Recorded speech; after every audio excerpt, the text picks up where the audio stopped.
Alors moi, j'ai été élevée dans une famille catholique, peu pratiquante, c'est-à-dire que Dieu était un petit peu relégué au second plan.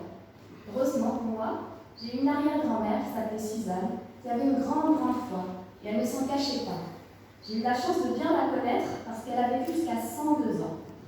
Jusqu'à ses 90 ans, elle allait tous les jours à l'église à pied. Bon, c'était pas très loin de chez elle, mais quand même, elle y allait seule à pied. Et voilà, cet acte de foi qu'elle faisait et qu'elle me montrait m'avait beaucoup impressionnée. Elle était un vrai modèle pour moi, et pas seulement sur le plan spirituel.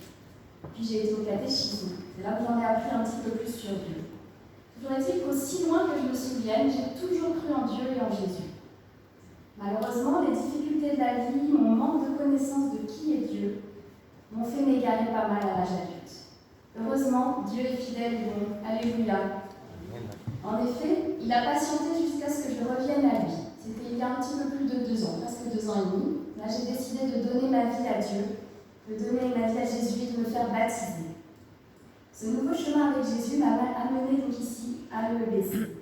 Je voudrais vraiment louer le Seigneur pour cette communauté où je me sens vraiment très bien. Ça fait maintenant bientôt 2 ans, ça fera 2 ans en mai que je suis dans votre assemblée. J'ai bien grandi grâce aux enseignements de nos pasteurs et je me suis enracinée en Christ grâce au soutien de plusieurs d'entre vous. Pour n'en citer que quelques-uns, je remercie Jean-Fils, je remercie Sylvie, Laurence, Carole et bien d'autres encore. Vraiment du fond du cœur, merci. Et puis, puisque je vous ai parlé de mon arrière-grand-mère Suzanne, que j'appelais Manu, je voudrais finir en fait par cette petite anecdote à son sujet, mais surtout au sujet de Dieu. Je chéris vraiment ce souvenir dans mon cœur, parce que c'est la première fois que Dieu m'a clairement parlé.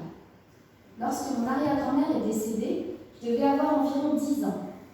J'étais vraiment très triste qu'elle parte, et surtout j'avais besoin dans mon cœur d'être rassurée qu'elle était bien au ciel, comme je disais. En pleurs, je me suis tournée dans une prière avec tout mon cœur pour demander à Dieu si elle était sauvée. Et là, la radio s'est instantanément brûlée. Alors les enfants ne connaissent peut-être pas très bien les radios anciennes, ça arrivait quelquefois que la radio se brouille pour une raison ou pour une autre, mais ce n'était pas non plus tout le temps. Et là, c'était vraiment pile à la fin de ma prière, de ma question à Dieu. Donc je l'ai pris pour un oui, elle est sauvée. Mais bon, il y a toujours ce petit doute qui restait. Ça pouvait être le hasard, c'est vrai, on ne sait jamais.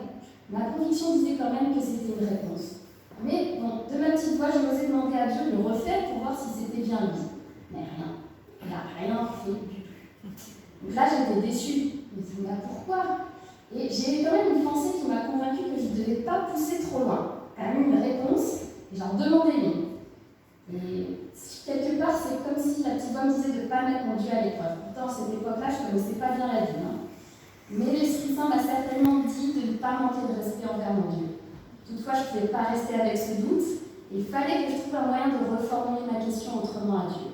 C'est ainsi que je lui ai demandé, dans la paix, en lui disant « Seigneur, tu me donneras un autre signe, quand tu voudras, et je comprendrai que Mamie est bien au ciel. » J'ai ressenti que cette formulation était meilleure, ça devait passer. Et j'avais confiance en Dieu, j'avais la paix. Puis les jours passant, je n'ai plus du tout pensé à cette demande de signe. Or, le jour de l'enterrement de mon arrière-grand-mère, Dieu a répondu à ma demande. Il a fait voler un bel oiseau blanc dans l'église, qui est venu du fond de l'église jusque devant, là où il y avait son cercueil. Immédiatement, j'ai pensé à la colombe de la paix. Donc, c'était peut-être qu'un pigeon, mais de loin, je ne voyais pas la différence. Et peu importe, parce que l'Esprit Saint m'avait permis de comprendre le signe. L'image de la colombe de la paix, mon arrière-grand-mère était en paix. Merci Seigneur. Alléluia. Et lorsque bien plus tard, j'ai recroisé le prêtre qui avait accompagné mon arrière-grand-mère tout au long de sa fin de vie, je lui ai raconté tout ceci. J'étais contente de partager cette bonne nouvelle avec lui. Mais c'est bizarre, il a eu l'air troublé en mon récit, et il m'a confié qu'étrangement, une semaine auparavant, il avait rêvé de sa propre grand-mère défunte, dont il ne rêvait jamais, et que celle-ci lui disait que mon arrière-grand-mère était sauvée. Alléluia. J'étais vraiment stupéfaite parce que je ne m'attendais pas à une seconde confirmation du Seigneur. Quelle paix et quelle joie j'ai eue. J'avais vraiment cette conviction qu'elle était bien. Je voudrais vraiment remercier notre Seigneur pour sa bonté, sa fidélité et son amour.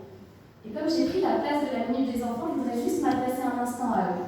Vous avez entendu les enfants, Dieu m'a répondu lorsque je n'avais que 10 ans.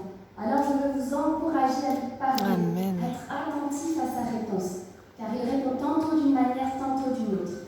Dieu veut vous parler, à travers vos rêves, à travers des personnes, des circonstances, même parfois dans votre esprit. Et de bien d'autres façons encore. Je prie vraiment que votre intelligence croie ce que Dieu dépose dans votre esprit. Merci. Amen. Amen.